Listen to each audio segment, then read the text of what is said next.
tema que a gente discute hoje é a relação nas empresas familiares. Pois é, elas são maioria no país e muitas vezes são uma aposta dos pais no talento dos filhos. Mas esse momento de investir em um talento, de montar uma empresa em si, entre família, como deve ser o início? Pois é, né? Quais são os riscos ao se trabalhar com quem está sempre tão perto da gente? É o que a gente discute agora com o psicólogo e consultor em gestão de família, Marlon Amaral. Olá, Marlon. Primeiramente, seja bem-vindo ao MGTV. Obrigado. Boa tarde. A gente viu ali exemplos de família, normalmente, né, no meio artístico, que isso é muito comum. Sim. E isso tem alguma chance, então, de dar errado? Tem algum perigo ali de estar sempre trabalhando entre família? Claro que sim. Como qualquer outro negócio, né, as chances de dar certo e de dar errado são iguais, não no sentido de percentual. Mas quando a gente fala de empresa familiar ou de um negócio de família, tais quais os pais de músicos e músicos, né, se não tem muito bem definido quais são os propósitos, os projetos da família empresária e os projetos do negócio propriamente dito, seja ele uma carreira musical, seja ela uma empresa de qualquer segmento, as coisas podem desandar no meio do caminho, né, e não ter um sucesso como se gostaria que tivesse.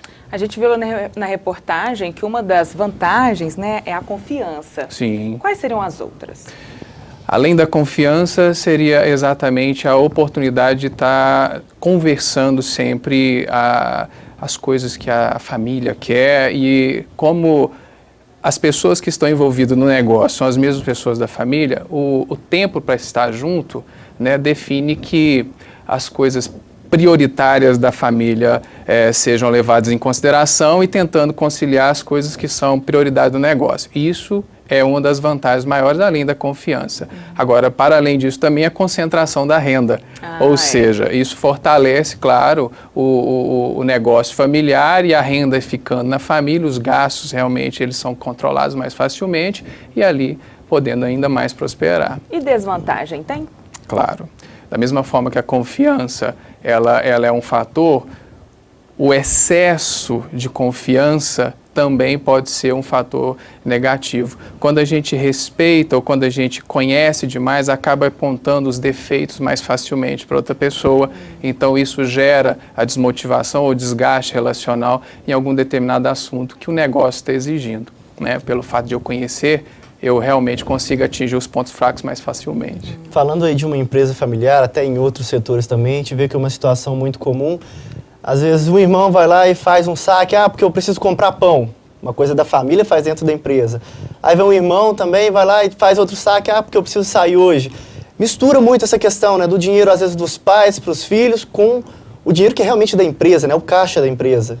Isso pode ser prejudicial também, né? Sempre é prejudicial, né? Quando a gente não sabe distinguir o que é uma remuneração ou salário pelo serviço trabalhado, mesmo sendo de uma empresa familiar, a gente não consegue distinguir qual é, de fato, os custos do próprio negócio. A partir do momento que eu começo a tirar dinheiro da empresa, seja para as minhas questões particulares, seja até mesmo para comprar patrimônios para a própria família, eu começo a talvez desestruturar um negócio familiar, né, por causa dessa evasão de dinheiro. E aí eu não posso, de certa forma, reinvestir no negócio que está carente, necessitado aí de investimentos para o crescimento dele. Né? Tem que saber separar, então, as né, duas as contas coisas. Uma coisa é salário, outra coisa é o lucro da empresa. O lucro da empresa e outra coisa são o dinheiro voltado para o investimento. E quais as dicas para quem está começando, quem está pensando em abrir um negócio em família? A primeira dica é saber, principalmente, conversar. A palavra conversar, ela vem do latim conversare, que é mudar junto. A partir do momento que a família ela sabe conversar, então ela sabe determinar o que de fato ela quer. A partir do momento que determinado o que ela de fato quer, ela consegue caminhar, de certa forma, melhor do que se não souber o que quer, ou se não souber conversar. E o psicólogo e consultor em gestão de família, Marlon Amaral, continua conosco aqui no estúdio. Marlon, nós vemos aí na reportagem, né, o exemplo da banda aí, todo mundo com um papel bem definido, né, cada um faz uma parte dentro da empresa. Esse é o caminho? Esse é o caminho. Parece até que eles já passaram por um processo de organização de estrutura familiar e empresária. Né? O desafio maior de uma família empresária, né, é justamente definir o papel de quem é quem, tanto na família quanto na empresa. E não necessariamente quem assume o papel de liderança na família será a figura que assumirá o papel de liderança na empresa ou na banda. Ali, no caso, é a dona Fátima, né, que assume a liderança na banda. Mas não necessariamente seria ela, em alguns casos. Porque eles podem até confundir, né? Justamente por causa da hierarquia dentro de casa, pode ser até um pouco mais natural que isso seja passado para a empresa, e não é necessário, Isso, então. não necessariamente. Às vezes, até mesmo a liderança na empresa ficar na mão dos filhos tende a ser, ou pode ser, até melhor. E como separar os problemas da casa com os problemas da empresa? É a pergunta da Amanda, de Divinópolis. Ok. Primeiro, separar mundos, trabalho e casa é um desafio muito grande. E também não tem como a gente dizer que, olha, os trabalhos que ficam, as dificuldades do trabalho ficam no trabalho, as dificuldades de casa ficam em casa. Difícil, isso, né? não existe até, né? Isso seria esquizofrenia para a psicologia, separar mundos diferentes. Mas existe sim, né, formas da gente tentar aprender, né, a se adaptar às dificuldades que a gente vive no trabalho, levando em consideração que as dificuldades que a gente tem em casa não são as mesmas. E as pessoas, às vezes, são diferentes, e mesmo se as pessoas são iguais, no caso de uma empresa familiar, nós temos papéis diferentes em casa e papéis diferentes no trabalho. Tem até a dúvida aqui da Isabela, do bairro São José, em Divinópolis. Ela diz que a família toda trabalha em um mesmo ramo de atividade. Ela é a única que foi para um outro setor. E quando chega em casa, acaba que a discussão pode ser a questão do trabalho também, né? Quer saber como evitar os conflitos nesse caso, já que ela é a única que está de fora, né? Bom, esse conflito pode ser de trazer ela para dentro do clã familiar ou às vezes é de fato destacar o potencial que ela tem. O desafio dela talvez seria justamente aprender a dialogar a linguagem que os membros da família que estão no mesmo negócio têm, né? E apresentar também esse universo que ela vive fora, que tem só a somar e não a desagregar, pelo contrário. As experiências de quem está de fora do negócio da família tende muito mais a contribuir do que o contrário, a prejudicar. Né? Marlon, uma pessoa que não quis se identificar diz que trabalha com tio numa empresa, mas tem 2 meses que não recebe. O que fazer? Porque fica chato cobrar dele.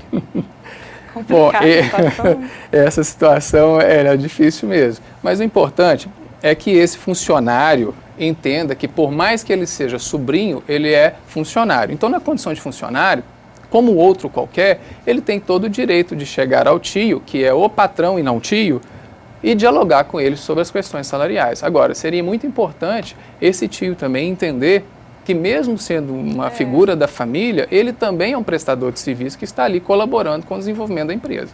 E como essa pessoa deveria chegar e pontuar os compromissos? Não, olha, estou precisando de pagar minhas contas. Eu sei que como que é essa abordagem? Pois é, eu sei que isso é melindroso, porque fica no âmbito familiar. Mas entendendo que eu sou um funcionário, que estou ali prestando um serviço, nada impede de, como outro qualquer funcionário, chegar e abordar diretamente. Olha, eu tenho as minhas dificuldades financeiras, eu tenho as minhas necessidades financeiras e preciso receber o salário pelo trabalho que eu estou desenvolvendo na sua empresa. Até porque ninguém pode trabalhar de graça, né? Aí já não seria um trabalho, seria uma atividade E outra, voluntária, isso mostra até mesmo a postura profissional que ele, apesar de sobrinho, está ali mantendo o trabalho. Então, essa proatividade de ir em busca desse salário é importante para ele como profissional.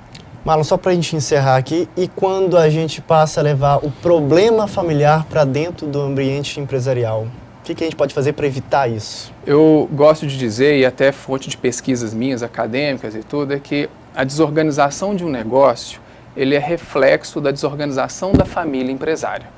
Se eu tenho uma empresa familiar e essa empresa anda desorganizada, podemos olhar para dentro da família dos donos e vamos identificar as desorganizações acontecidas. Então, o interessante é que a gente tente trabalhar primeiro a família empresária, os donos do negócio. Se eles têm algumas dificuldades relacionais, procurar ajuda técnica, ajuda especializada, para trabalhar esse contexto de desorganização, que, trabalhando esse contexto, refletirá de forma positiva na empresa. E aí eu consigo, de fato, não levar, não transmitir aquilo que eu vivo em casa dentro da empresa, que fatalmente pode levar a empresa à quebra ou a fechamento dela. A gente tem que ir em busca aí no sucesso nos negócios, né? Com Marlon, certeza. muito obrigado, então, pela sua participação. Eu que agradeço. Boa tarde. Obrigada, boa tarde.